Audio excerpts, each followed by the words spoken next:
What you're looking at is something I just painted this morning. It's early August 2011, and you'll notice there is a little spot of light from the sunshine. It's about midday, it's noon. I shot this morning about, probably got it done by about 8:30 before it went up to really hot. Used Nason, which is just one step below DuPont.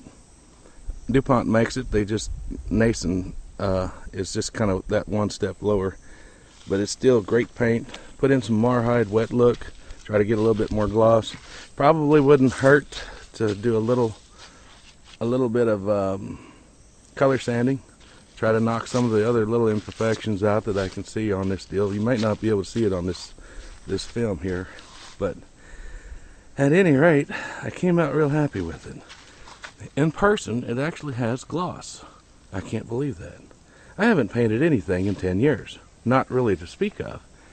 And I've been very intimidated with painting automotive paint. I normally just chicken out and go and get some Krylon. Krylon's alright for a little while. But the difference really is nice when you can go automotive paint. Now, where's all this leading to? Well, I like gloss, and I'll be going in that direction. Eventually on this tail here, I'll be wanting to, I got a little spot here I got to fix, and then there's another spot there I got to fix, and I was a little light on my primer back here. All this back here is going to be white, and then there'll be some white in here. I just haven't decided if I want to do a scallop or go into a stripe. I've debated about whether or not to use like the old 750 car that ran Oklahoma City back in the early 70s with Joe Farley, just with orange and white. But here's the deal. I would eventually like to be able to get this down, and I don't want to do any outside jobs other than listening. If you've got an old super modified that needs a paint job and you want it done by somebody that actually cares, that's where I'm heading. Now, I've got plenty of old projects around here. As you can tell, I got a 55 Chevy and an old 68 GMC, and I got my old blue truck up there, and then I got my wife's project right there somewhere. There's a pickup. And then, of course, I'm into old race cars too. But I love old super modifieds, if you figured it out by now. And what I'm sick and tired of is people not getting treated right when they have old race cars. Now, I don't anticipate doing a lot of serious fabrication work. In fact, I don't think you'd like my welding at all. But I'm kind of sensing that I might be likable on paint. It was really very easy for me to do it. Now, I've been putting a little bit of effort in this. How did I keep the dirt out? Well, if you look around, I'm out here living basically on a rock covered with dirt.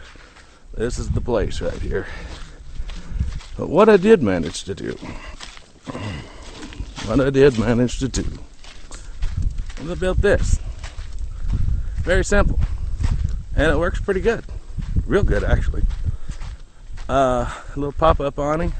I've got it covered around on the side, just not a professional paint booth, but when I've got it closed up, the airflow allows it to go through the bottom.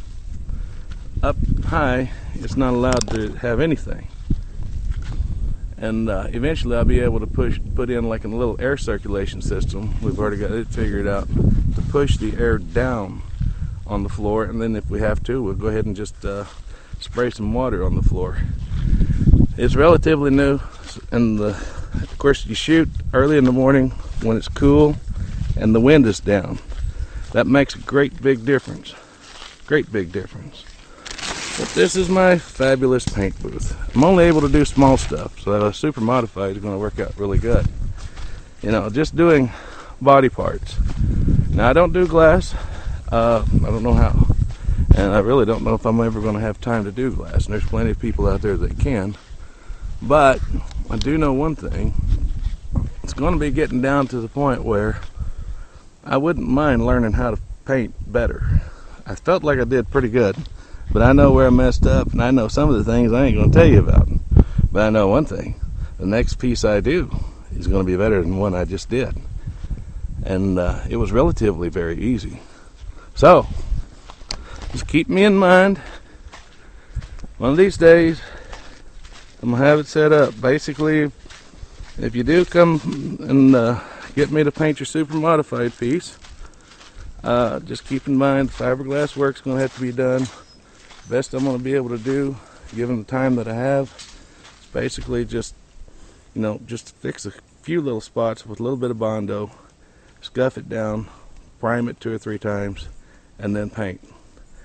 I learned my lesson about not having enough primer here, and I'll be honest with you, I'm not happy with that, but I've got a fix for that. But for the rest of my stuff is going to be fully primed, a lot better than this. I know I can at least conquer this now. Oh, and I forgot one other thing. I haven't found a run in this thing. I'm using an HVOP paint gun, and for some reason or other, myself and that gun have found a way to get along with each other. I don't have a run in it.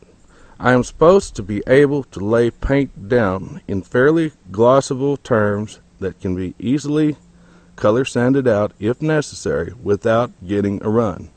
That is one of the few talents I've ever had. I know that I'm supposed to have that. Today, I think I proved to myself again that I could. I don't have a run in this whole thing. Now, if I get overly anxious and in a hurry, I will. That's the wrong thing to do. Anyway, that's enough.